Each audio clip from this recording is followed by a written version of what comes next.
Hello and welcome back to Cupid. Oh, how can I forget? Rosa burst out laughing. That was hilarious. Wench, stop laughing. I almost went to jail. Goodness, I was so stupid. Rosa laughed again. Amen. Hey, you're supposed to say, no, Catherine, we all do dumb things when we're young. Catherine, we do dumb things when we're young. It's about time you learned your lesson. Can't wait to tell your children endless tales of your shenanigans. Wench. Tut tut. Catherine grabbed Rosa's wrist in an attempt to tickle her, but Rosa slipped away laughing. Catherine's stomach lurched and she stopped, her hand still hugging Rosa's waist. The room spun, but it wasn't unpleasant. It felt like she was being gently rocked in a cradle. She closed her eyes and smiled. She took in Rosa's scent, always smelling slightly like apples. Rosa scratched her head and smoothed her hair. This is nice. Yes. Rosa. Thank you for being with me. Of course. No, I mean... She sat up on the bed.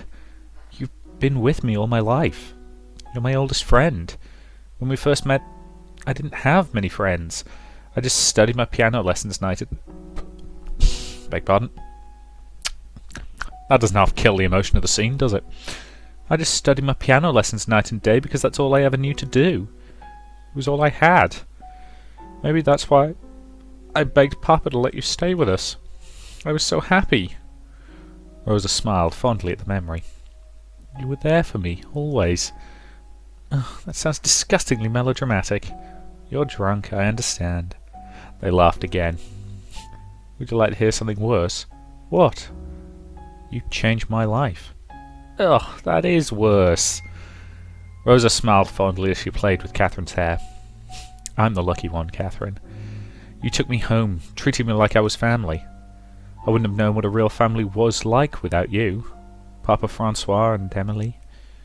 Even if Papa Francois did avoid me, I knew he cared for me like his own. Yes, why is that? That was why I liked him. He was a good man. And you know Guillaume was almost family too. Catherine made a face at the mention of the man, but her eyes softened. I miss my father. Me too. There was a pause, and Catherine shifted awkwardly in her skin. Can I tell you a secret? Of course. Guillaume and I... We haven't had intercourse. Recently? No, I mean... at all. Oh. Rosa cleared her throat. I see. After all these years? Well... After the first time, never again. Rosa blushed. Her head knitted together images of two people she considered friends. Rosa tried to push them away, but she was able to do was paint the warped fantasies of gossamer and fuzz. She cleared her throat. Is that why you have separate rooms even when we moved here to the chateau? No, that was his idea. He's very peculiar with his sleep. I imagine we'll be keeping the separate bedrooms even when we get married. I don't really mind. Well, your wedding is soon, isn't it? Perhaps you're just a little nervous. No, I don't think it's like that. Recently we'd get intimate, but I always stopped when things got too sultry. Oh. He gets upset sometimes, but he says it's all right. Catherine looked down ruefully on her toes. He doesn't push me into it, I should be glad, but don't you think it's strange? What if I stay like this even after we get married? I don't understand why... Sometimes I get these doubts. I wonder why they're there. Isn't that unfair for him? I just feel like there's something wrong with me. There is nothing wrong with you. But it makes me feel really insecure. This lack of... You know... What if he's getting it somewhere else? It drives me crazy. And believe me, I want to. I can't for some reason. I get this horrible feeling I can't explain. Rosa examined Catherine's face and came to a conclusion. It took me a while to understand sex. The sudden, no-nonsense comment surprised Catherine, and Rosa went on. I was the same as you. I always had an adverse feeling for it. Like it's dirty and I should be ashamed for enjoying it. I'd always thought love would make sex clean, but that's not how it works. They're two very different things. Just because you don't like sex doesn't mean you don't love him, Kath. Catherine looked up at her. Why do you even care so much to hurt him? What do you think love is? I maintain this game has a really warped idea of what love is, given that it seems to imply that love is pain. The warm feeling returned to Catherine's heart. How do you do that? You always know the right thing to say, always. Rosa blushed at this, suddenly aware that they were still in a loose tangle of an embrace. I've read a lot of smart books lately. She tried to diffuse the situation with a laugh, but Catherine didn't drop her look. Candlelight played, pretty shadows upon her skin, and it illuminated the glint in her eyes, moist on her lips. Rosa felt the warmth of the alcohol rise up to her face. Her heartbeat increased steadily. Anyway, maybe you'll feel better about it when you're married. You're probably just nervous about the whole thing. She made attempts to curl away from Catherine's arms.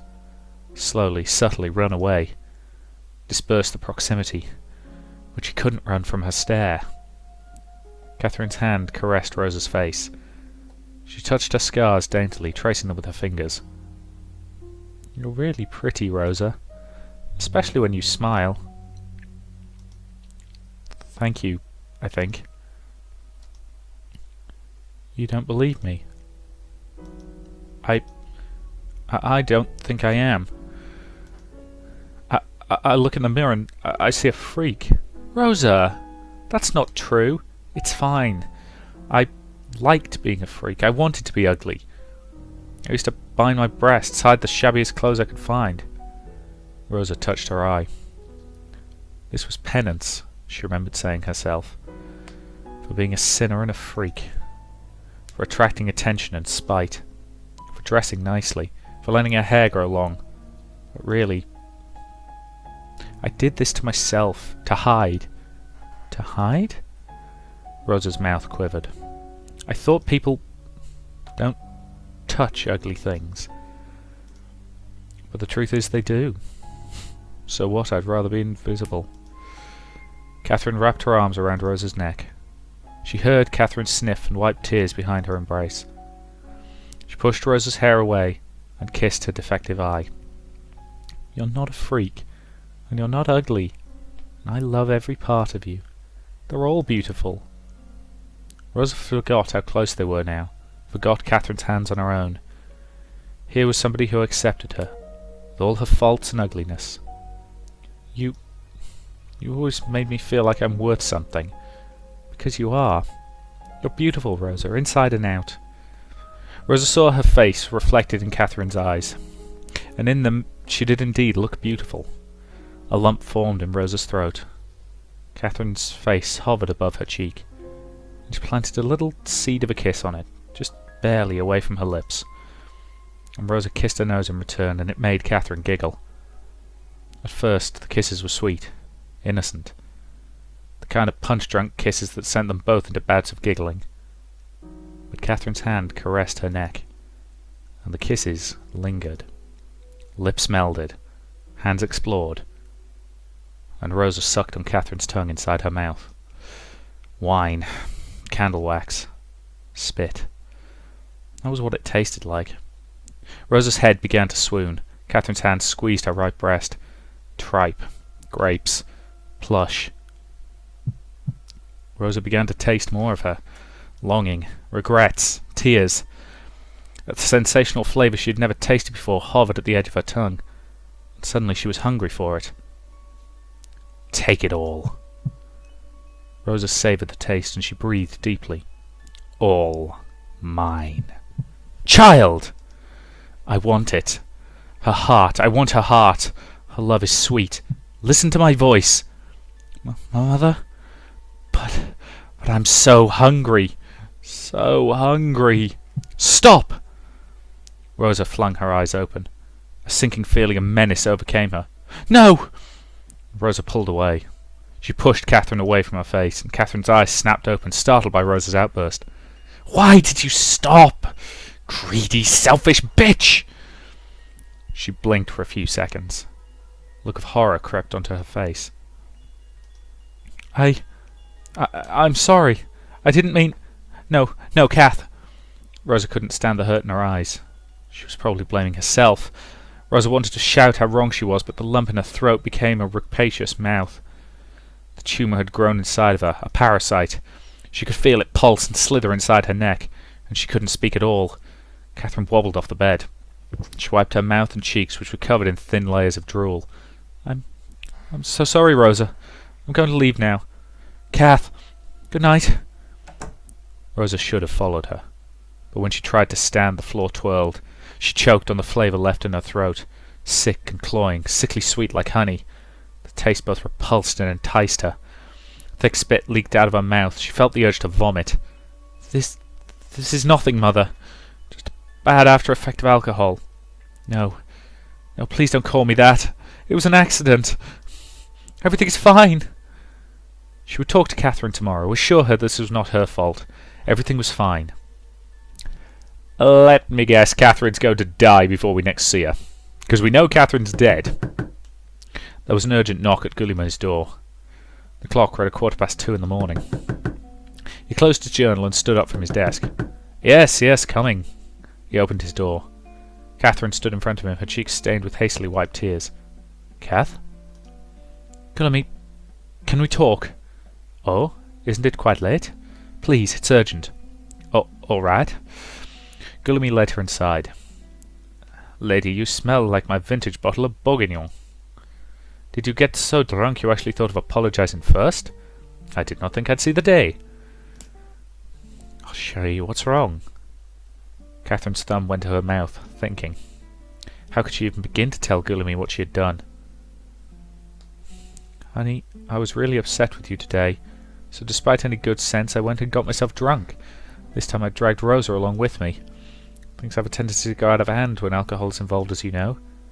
Long story short, I came under Rosa. You know Rosa, that girl who's almost like my sister? Yeah, I may have forced myself on her. And I did that right after she showed me she'd been abused before. She felt Guillaume's hand take her thumb away from her mouth. Kath. She looked at her fingers in horror. Her habit had surfaced again. She thought she'd gotten rid of it as she grew up.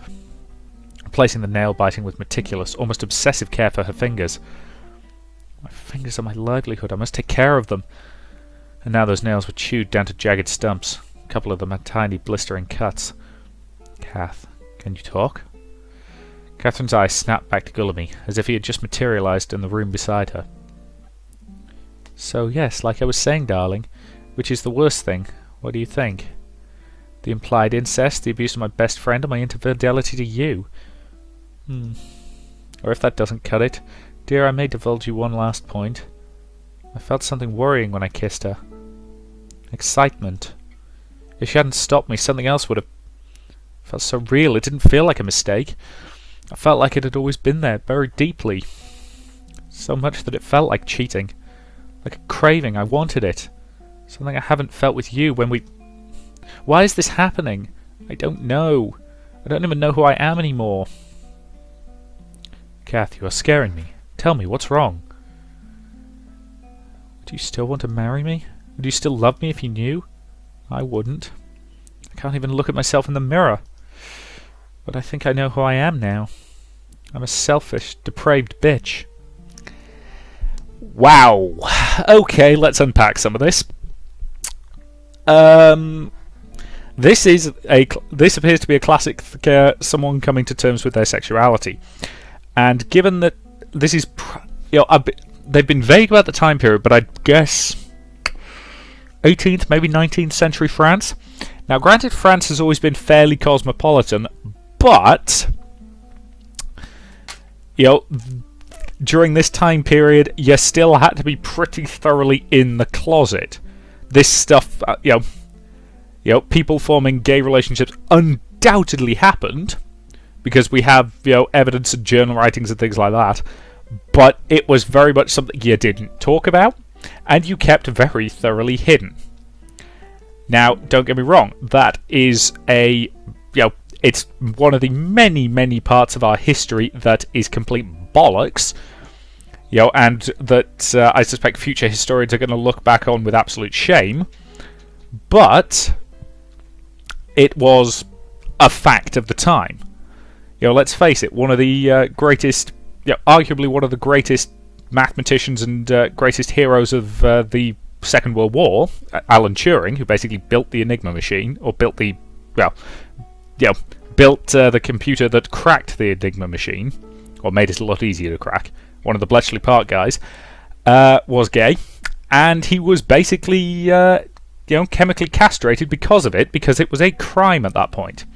And that, he's actually received a formal pardon from the Queen a couple of years ago, even though he has long since been dead, for that, because of course it's no longer a crime, and the fact that it ever was is bollocks. So, anywho, but yes. So yes, I'll be honest, I'm not at all surprised she's having these kind of feelings. Even, and let's face it, there really is a lot to unpack here, and I'm gonna get back to the Let's Play. Think about it yourself, and yeah. I'm a selfish, depraved bitch. I've always been the controlling, jealous lover to you. In just one night of drunken frenzy, I went and took advantage of the two people I care for the most. Not enough wine to justify this. I want to call off the engagement. At first, Catherine saw Gullamy treated this as a joke, but then the panic in his eyes set in immediately. What? I said I'm calling off the engagement. Well, I refuse. You don't have a choice. I'm leaving tomorrow. No. Not until you tell me what's wrong. Gullamy's eyes didn't flinch. Those were the looks he gave her that melted her heart. They were so sure and steadfast in their care. They were just fighting this morning. A fight she had started as usual. Yet there was no doubt in his eyes at all. If she were to see that certainty fade away from his eyes, she knew it would break her. Is this about the fight earlier? Because, Kath, I swear to you, I haven't done any of the... No, stop. Hearing him reinstate his devotion to her just made it more painful. Tears pooled in her eyes and fell in huge, ugly globs. She'd been doing so well, too.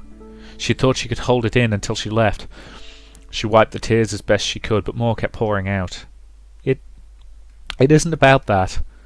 Then what? What is it? What do you want me to do? Whatever it is, I shall do it. This was so hard. Why did this have to be so hard? Why did she even go here? Because she wanted to see his face. She wondered what it would be like for a cheater to go back to the arms of her lover. Would it change somehow? Did she still love him? How could she even tell? All her emotions were wrapped in a thick layer of guilt.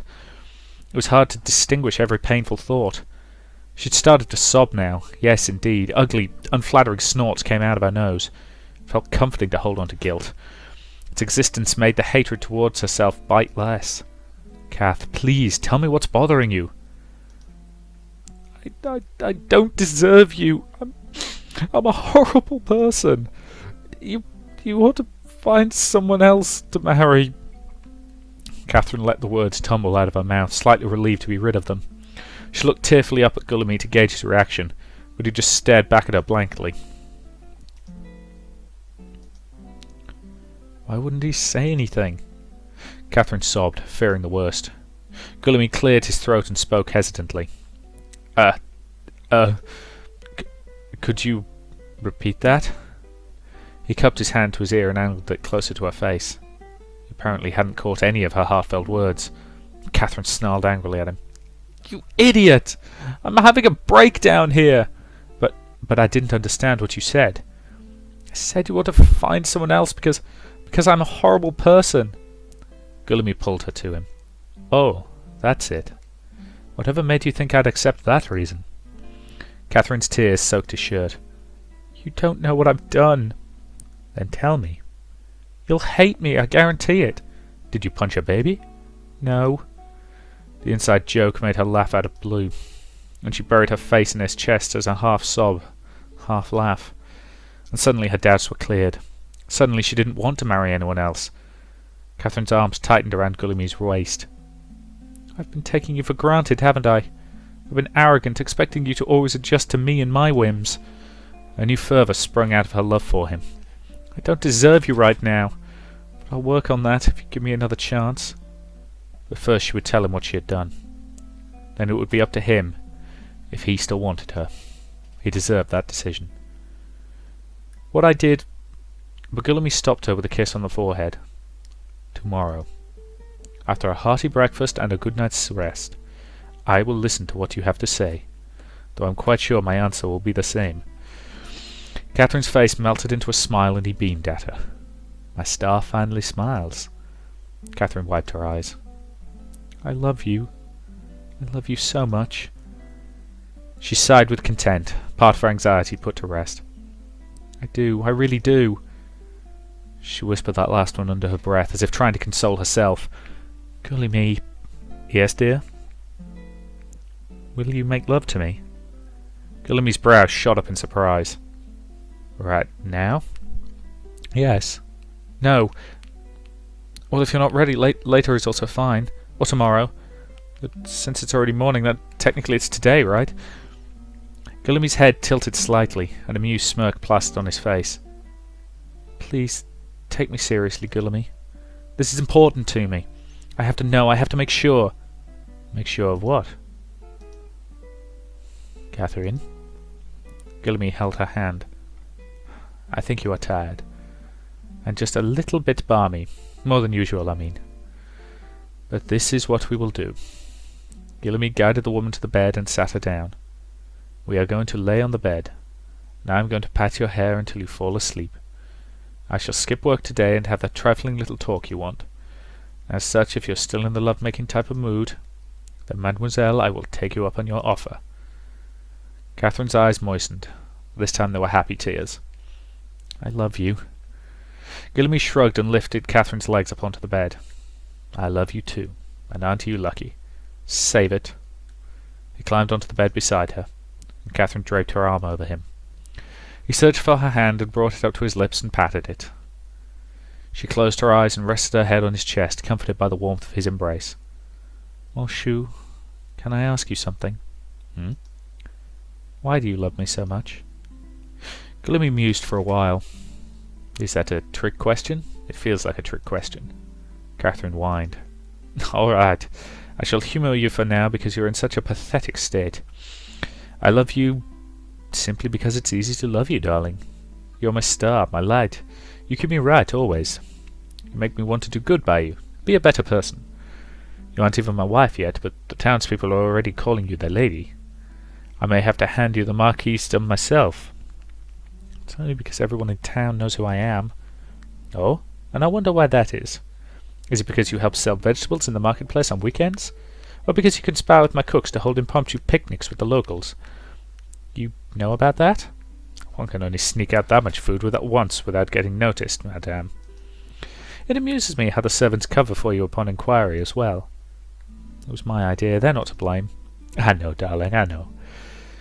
Guillemy chuckled and kissed her temple. It goes to show you how your presence uplifts everyone's lives, including mine. But honestly, those reasons aren't exactly why. I love you, Kath. I just do. Beyond what I thought I was capable of. Catherine's heart cracked with his last utterance. If I did something bad, would you still love me? Yes, I would. Are you sure? I'm sure. What if I've hurt an innocent person? What if I've hurt you? She bit her lip. What if I was unfaithful? Guillemy stared at her questioningly, and Catherine buried her face in his chest. She felt his hand smooth away her hair, and he whispered gently into her ear, If you would still have me, come back to me. Shoo. What happened does not matter at all. You are not your mistakes, Kath. Guillemy cleared his throat. Suddenly he seemed to have trouble breathing. You have the power to change. How about you? If I told you that I am not what I say I am, would you... What do you mean? Never mind. It's a silly question. What? Is something bothering you, Shu? Guillemy turned his head away and closed his eyes. Nothing, darling. We should sleep now. Catherine patted away the frown on his brow. She traced his cheeks with her fingers. Gillamy, I do love you. Now I am more than certain. It gives my heart happiness to know for sure. What reminded me was your generosity. You give every bit of yourself to the people you love. Do you know that? Because I have to, darling. Well, you've always inspired me, Shu. I've always looked up to you. You treat everyone, no matter their status, with kindness. Never have I met a man more generous and thoughtful about others. A man with so much to give. That's why I love you. You're a good man. But if that's not what I really am? Catherine shook her head. You can't fake sacrifice, mon chou. I've seen you care for the people in this town. I've seen how you've loved me. I don't care much for intention, you see. It's what we do that defines us. Gillamy paused, his voice choked up on his throat. Not always. Not always. Gillamy found Catherine's hand in his face and squeezed it, and she stretched her neck and kissed his cheek. Catherine, you were always scared I will leave you. But the truth is, I know it is you who will leave me, and it hurts. What? You are different. I've loved you for so long. It scares me how deep I have rooted myself. Sometimes I deem it better to end this wretched existence, to save you from... What are you talking about, Gillamy? You're not making sense. Is it your turn to scare me? I'm sorry. They didn't speak for a while, and the air became a little uncomfortable. She could feel Gillamy's stressful breathing on her forehead. Catherine wondered if Gillamy what he was talking about, but it didn't seem like he wanted to discuss it further. When Gillamy started to calm down, Catherine thought it was best to sleep and ask him about it the next day. But Gillamy spoke again, and his voice was low and serious. Catherine, do you love me? With all my heart, Gillamy. I've loved you for what seems like my whole life. The candle flickered. Gillamy slipped his hands on Catherine's hair and gently pushed his face towards his. She closed her eyes and let the sensations of his lips take her. His mouth left sweet traces on her skin, as if washing away her sins, blessing her, anointing her. Catherine tasted salt in his kisses like the taste of tears. She wanted to take away all his sorrows. Gillamy held her tightly, longingly, and she drowned herself in his embrace. His palm caressed her neck as he kissed her, sliding down her arm and the curve of her waist. His fingers tugged gently on her skin, and Catherine darted her tongue inside his mouth, and Gillamy answered with its own. She wanted his every kiss. She felt pleasure to know he was hers. Her hands ran up and down his back as their kisses grew heavier, and Gillamy broke away. Kath, let's stop. You're tired. Catherine looked into his eyes, and saw he wanted her despite his protests. And after the events of that night there was a despair in Catherine that longed to be quenched. It was a selfish atonement, perhaps, a hunger for self-worth, and she ran her tongue over his lips. I want this, Kath. Catherine sat up beside him, massaging his shoulders and neck. She dipped her head and gave him a long, deep kiss. She opened his shirt, nibbling on his ear as she did. The clench of his jaw, his aroused breath, the cord of his neck. They were her little trophies, her bliss. Catherine pulled his shirt free. She traced a finger down his bare stomach, and she watched in ecstasy as he bit his lip. To know that he couldn't resist her made her swell with pride. Gillamy sat up on the bed, finally reaching for her, finally giving in.